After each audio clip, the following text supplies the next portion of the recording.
রাজনীতি শুরু এবং প্রথম শ্রেণীর মুক্তিযুদ্ধ হওয়ার পরেও আল্লাহ রহমত কেউ আমাকে এখনো ডাকেন সামনাসামনি বিরোধারে ডাকলে বলতে পারবো না। আমার এলাকাতেও পারে না এবং কোনো সময় আমাকে পারে না। আমার মনে একটা বেদনা এবং একটা ব্যথা, সেটা হলো এই, আমি আমার এই সংকীর্ণ এই জীবনের মধ্যে বহু লোকের সাথে মেশার আমার সৌভাগ্য হয়েছে। মৌলানা ভাসানীর সাথে আমার মেশার সৌভাগ্য হয়েছে বা দুর্ভাগ্য বলেন, শেখ মুজিবুর রহমানের সাথে মেশার আমার সৌভাগ্য হয়েছে বা দুর্ভাগ্য বলেন, ইন্দিরা গান্ধীর সাথে আমি কথা বলেছি দমদম বিমানবন্দরে। এবং আমি সবচেয়ে যে লোকগুলো আমি মনের কাছে থেকে পেয়েছিলাম, বিশেষ করে 1977 সালে ইসলামী আন্দোলনে আসার পরে অধ্যাপক গোলাম আজম সাহেবকে খুব কাছ থেকে দেখেছি এবং আমি মনে হয় 6টা টিসিতে ওনার বক্তব্য শুনেছি আমি। এবং ব্যক্তিগতভাবে তিনি চট্টগ্রামে যখন আসলেন, ওনার মেহমানদারির দায়িত্ব আমার উপরে ছিল। আমি এই গুণাগার ওনার মেহমানদারি করছি এবং দীর্ঘক্ষণ আমি আলাপ করার সুযোগ পেয়েছি, বিশেষ করে জোহরের নামাজের পরে। 2 নম্বরে যার কথা সবচেয়ে বেশি মনে পড়ে, মীর কাসেম আলী ভাই, যিনি আমার আমার ইসলামী আন্দোলনের প্রথম সভাপতি তিনি, এবং যার সাথে ঘন্টার পর ঘন্টা আমি কথা বলেছি। এবং আমি রাবেতাতে একসময় উনি আমাকে ডেকে নিয়ে আমরা চাকরি দিয়েছিলেন। উনি আমার বললেন যে এটা তোমার জন্য চাকরি না, তোমার আমি আপাতত এমনি দিলাম, কিন্তু তোমাকে উদ্ভাবনা করতে হবে, এই কথাও তিনি বলে দিয়েছিলেন। আমি কক্সবাজারে কাজ করেছি রাবেতাতে, সেখানে 9 মাস কাজ করার পরে উনি আমাকে বললেন যে এবার তুমি পরীক্ষা দাও, তোমার এখানে আর কোনো কাজ নেই, রাবেতার কাজও এখানে শেষ। তখন আমি কলেজে পরীক্ষা দিয়ে কলেজে ঢুকলাম।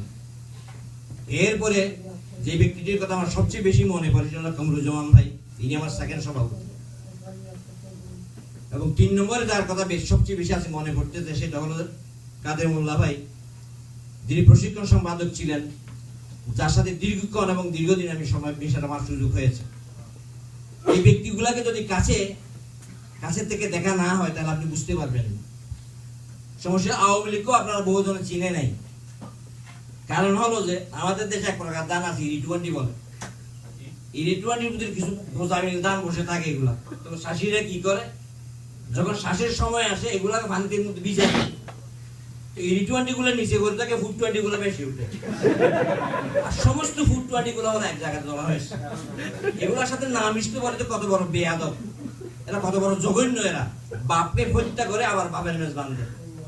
কথা বলছে শেখ মুজিবুর রহমান সাহেব যখন মারা গেল, তখন আমি তখন দিলাম ছাত্রলীগের সাংগঠনিক সম্পাদক চট্টগ্রাম মহানগরী। তো শেখ মুজিবকে মারল কে, এটার জন্য মিছিল করার কারণে আমাকে গালিগালাজ করা হলো। তখন আমি বললাম রাগ করলো যে আমাকে যখন আওয়ামী লীগের লোকেরা যখন গালিগালাজ করলো, এখন দেখবো যে কারা তাকে হত্যা করেছে। পরে দেখা গেল যে আমি বহু কষ্ট করে কুমিল্লা পর্যন্ত গেছি, ওখান থেকে বহু কাণ্ড কীর্তন করে ঢাকা পর্যন্ত পৌঁছে, আল্লাহ আমার পৌঁছাইছে 7 দিন পরে। 630 টাকা খরচ করছে সেই আমলে। খরচ করার পরে দেখলাম যে আওয়ামী লীগের যারা হত্যা করছে তারা এখন অলরেডি 60 জন প্রেসিডিয়ামের মেম্বার আছে, 6 শয়তান এখনো আছে। কথা বুঝছেন, এরা আবার বঙ্গবন্ধু স্তুতি গায়, শেখ মুজিবের গান গায়, এরা হলো সেই বড় বেয়াদব। এই জন্য বললাম যে প্রিয় ভাইয়েরা, আপনারা বলছেন আমার মনের কোনো দুঃখ নাই, যারা আজকে মনে করেন অধ্যাপক গোলাম আজম সাহেব শহীদ হয়ে গেলেন, যারা আমরা আজীবনের জন্য আমাদের একটাই লক্ষ্য এবং একটাই ওয়াদা, একটাই সবুজ ছিল, সেটা কুলিন্না সালাতি ওয়া নুসুকি ওয়া মাহইয়ায়া ওয়া মামাতি লিল্লাহি রাব্বিল আলামিন। হয়তো আমরা দিন কায়েম করব, নতুবা এই প্রচেষ্টায় আমাদের জীবন চলে যাবে, এর থেকে বিচ্যুত হব না। এই কথাটাই তারা আমাদেরকে শিখিয়েছে। তো এবং যে কথা আমাদেরকে তারা শিখিয়েছেন সে কথার উপর তারা অটল রয়েছেন এবং অটল থাকবেন ইনশাআল্লাহ।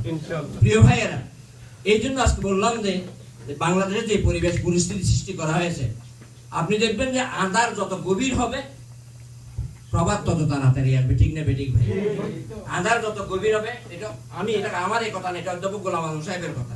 মনে রাখবেন এটা, আঁধার যত গভীর হবে আলোর দেখা তত তাড়াতাড়ি পাবেন। বাংলাদেশে যে এই পরিবেশ সৃষ্টি হবে, আমি কোন মুক্তিযুদ্ধ হিসেবে আমরা কখনো কল্পনা করি নাই, আর এটার জন্য কোনো যুদ্ধ করি নাই। শেখ মুজিব হাসিনা 14 গোষ্ঠীর জন্য এরা থেকে মুক্তিযুদ্ধ ছিলই না। শেখ হাসিনা না, তার 14 গোষ্ঠী কেউ ছিল না। এই জন্য সে রাজাকারের সাথে আত্মীয়তা করছে, রাজাকারের সাথে কোনো ভালো লোকের সাথে বন্ধুত্ব করতে পারে না, বিয়ে আলাও করতে পারে না। তো প্রিয় ভাইয়েরা, আপনি দেখেন, আপনি চিনবেন কিভাবে? তাকে মানুষ বন্ধু দিয়ে চিনতে হবে। কথা বুঝে আসছে কিনা ভাই? আপনি মানুষ কি বের, man is known by the people who know, না, a man is known by the people who keeps। একজন লোককে আপনি চিনবেন কিভাবে? তার বন্ধুকে, বন্ধু দিয়ে তাকে চিনতে হবে। আপনি দেখবেন শেখ হাসিনা যারা আওয়ামী লীগের বন্ধু কারা, আপনি দেখেন যারা আজকে বাংলাদেশ শাসন করতেছে তাদের বন্ধুগুলো যদি আপনি দেখেন তাহলে দেখবেন যে এই অবস্থা। আমরা আজকে অধ্যাপক গোলাম আজম সাহেবের একটা কথাই আমার কাছে বারবার মনে পড়তো, সেটা উনি একবার বলছিলেন যে একটা টিসিতে এই কথা এভাবেই বলছেন যে আমার যে আকাঙ্ক্ষা ছিল, আমার যেটা লক্ষ্য ছিল, আমার যেটা উদ্দেশ্য ছিল, সেই উদ্দেশ্য কখনো ভারতের মাধ্যমে কামিয়াব হবে না বলেই আমরা ভারতের বিরোধিতা করেছি। এবং রাষ্ট্রবিজ্ঞানের ভাষায় হলো এটা 1971 সালের 16 ডিসেম্বর আগ পর্যন্ত আমরা পাকিস্তানের নাগরিক ছিলাম। কথা ঠিক নেবে ঠিক ভাই? 1971 সালের 17 ডিসেম্বর আমরা বাংলাদেশের নাগরিক।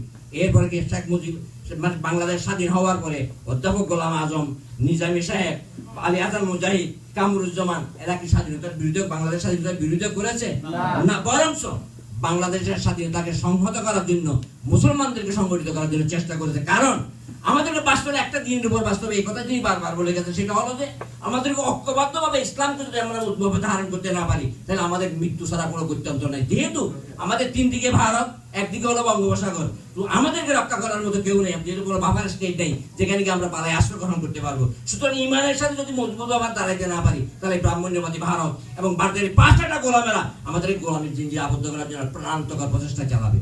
প্রিয় ভাই এবং বন্ধুগণ, তাই আজকে এখন যারা মেহমান যারা তারা মূল্যবান বক্তব্য আপনার সামনে রেখেছেন, আমি এই কথাটি আপনাদের বলতে চাই, আসুন আমরা একটা রুজুকে মজবুত ভাবে ধারণ করি। সেটা হচ্ছে ওয়াতাসিমু বিহাবলিল্লাহি জামিআন ওয়ালা তাফাররাকু। কোরআনের সেই মজবুত আর রশ্মিকে যদি আমরা মজবুত ভাবে ধারণ করতে পারি, ইনশাআল্লাহ এটা আমি নিশ্চিত ভাবে বলতে পারি এই পৃথিবী থেকে কেউ আমাদেরকে নিশ্চিহ্ন করতে পারবে না।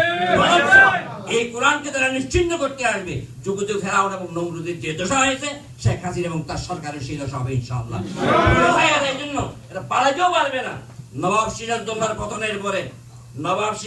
পতনের পরে মির্জাফর যারা ছিল তাদের কি দশা হয় আপনারা জানেন কিনা? সে মির্জাফর থেকে খারাপ পরিণতি হবে তার বাপ বাংলাদেশ শেখ মুজিবুর রহমান বঙ্গবন্ধু বলেছে, অথচ তার মৃত্যুর পরে ইন্নালিল্লাহ করার জন্য কোনো লোক পাওয়া যায় না। পাওয়া গেছে কিনা? আজকে গোলাম আজমের জানাজা বন্ধ করার জন্য হাজার চেষ্টা করার পরে আল্লাহ সুবহানাহু ওয়া তাআলা লক্ষ লক্ষ মানুষকে তার জানাজায় হাজির করে এটা প্রমাণ করে দিয়েছে যে তুমি আমার গোলাম, তোমার জানাজা কেউ প্রতিরোধ করতে পারবে না। এই জন্য প্রিয় ভাই, আসুন আমরা সেই ঈমানের বলে মজবুত হয়ে আল্লাহ দ্বীনকে জমিনে কায়েম করার জন্য দল মত নির্বিশেষে আমরা ঐক্যবদ্ধ ধারণ করি। ইনশাআল্লাহ আমরা যদি ঐক্যবদ্ধ হই, পৃথিবীতে এমন কোন শক্তি নাই আমাদেরকে পরাজিত করতে পারে। আল্লাহ সুবহানাহু ওয়া তাআলা আমাদেরকে তৌফিক দেন। এবং আপনারা এতক্ষণ ধৈর্য ধারণ করে কষ্ট করে এই বক্তব্য শোনার জন্য, এখানে বসার জন্য, আপনারা যে কষ্ট শ্রম দিয়েছেন, কষ্ট স্বীকার করার জন্য আপনাদেরকে মুবারকবাদ এবং ধন্যবাদ জানিয়ে আমার বক্তব্য এখানে শেষ করছি। ওয়া আখিরু দাওয়ানা আলহামদুলিল্লাহি রাব্বিল আলামিন। আসসালামু আলাইকুম।